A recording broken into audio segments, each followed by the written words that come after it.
Assalamualaikum guys, welcome back. Kalau sebelum ni kecoh pasal isu berkenaan ramai pelawat yang datang berkunjung ke hospital untuk melawat Datuk Seri Siti Nurhaliza selepas beliau bersalin. Dan yang terbaru berlega-lega di internet, especially dekat media sosial, berkenaan dengan majlis mentahnik anak kedua Datuk Seri Siti Nurhaliza, iaitu Muhammad Afwah. Dekat dalam posting Instagram rasmi milik Datuk Seri Siti Nurhaliza, kita dapat melihat kehadiran beberapa tokoh terkenal. Sebagai contoh yang pertama, Menteri Agama iaitu Datuk Seri Dr. Zulkifli, penceramah bebas terkenal Ustaz Azhar Idrus dan juga Don Daniel. Apapun tahniah diucapkan kepada Datuk Seri Siti Nurhaliza atas kelahiran putera sulung beliau, dan majlis mentahnik yang diadakan oleh Datuk Seri ini sememangnya satu perkara yang baik. Cuma persoalannya dekat sini, kenapa perlu diwar-warkan kepada masyarakat umum sedangkan sewaktu sekarang ni kita sedang tegang berhadapan dengan isu pandemik? Adakah pandemik hanya menyerang kami, rakyat biasa? Apa sebenarnya garis panduan daripada kerajaan yang kami, rakyat biasa, tak perasan? Kami tengok golongan kayangan sangat mudah buat aktiviti yang kami, rakyat biasa, tak dapat nak buat. Datuk Seri Dr. Zulkifli, Ustaz Azhar Idrus, Ustaz Don Daniel adalah orang luar dan tak berkait dengan keluarga Datuk Seri Siti Nurhaliza. Kenapa dalam garis panduan SOP jelas menunjukkan yang family kami,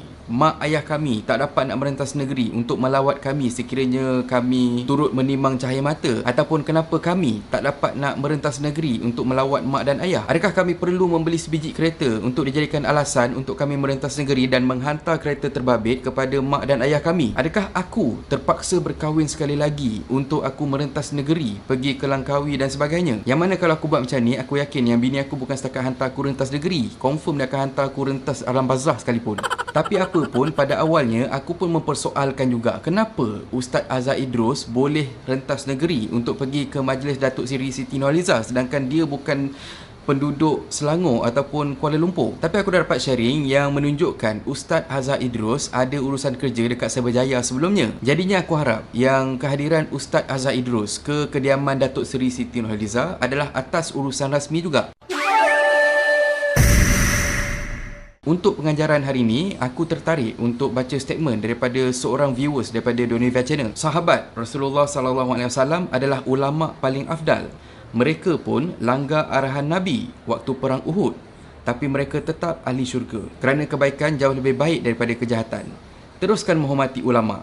Mereka bukan maksum, tapi mereka berilmu dan menyampaikan ilmu. Jasa mereka besar buat kita. Yang mana betul, itu adalah satu penyataan yang aku sangat sokong. Walaupun kita mungkin berbeza pendapat dengan para ulama, tapi kita diwajibkan untuk menghormati satu sama lain. Setiap daripada kita ada pendapat masing-masing, dan sekiranya kita berbeza pendapat pun tak seharusnya kita mengeji ataupun merendahkan satu sama lain. Sebagai contoh, pendapat daripada Mufti KL, kita mungkin tak bersetuju dengan apa yang dikatakan tu, tapi tak semestinya kita kena mengeji, kita kena menghina kerana ada asas kepada apa yang Mufti KL perkatakan. Cuma dekat sini, apa yang membuatkan kita bengang ialah golongan-golongan kayangan ni. Kenapa agamawan-agamawan yang terkenal tak ulas pasal isu ni? Itu yang membuatkan netizen ataupun rakyat bengang. Jadi aku harap korang hentikan penghinaan kepada Mufti, sebabnya ilmu mereka lebih tinggi daripada kebanyakan daripada kita. Sebaliknya, kita kena terus persoalkan tentang trend double standard ni. Nampak tak? Nak mengecam seseorang bukannya senang. Korang kena tengok positif dan juga negatif side. Anyway, please, kepada semua, tak kisah kayangan ataupun tak,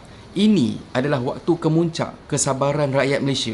Kebebasan kita tersekat dan juga isu double standard merata-rata. Sama-samalah kita gunakan common sense untuk fikir pasal hal ni. Perlakuan korang, golongan kayangan dan juga golongan yang suka flex dekat media sosial ni, yang menunjukkan privilege masing-masing, itu yang menjekelkan netizen dan juga rakyat Malaysia. Apapun buat masa ni, Datuk Seri Siti Nurhaliza ataupun mereka yang terlibat dalam majlis ni belum buat apa-apa official statement lagi. Jadi sama-samalah kita nantikan. Dan akhir kata pepantun, dengan rakyat, peraturan ketat.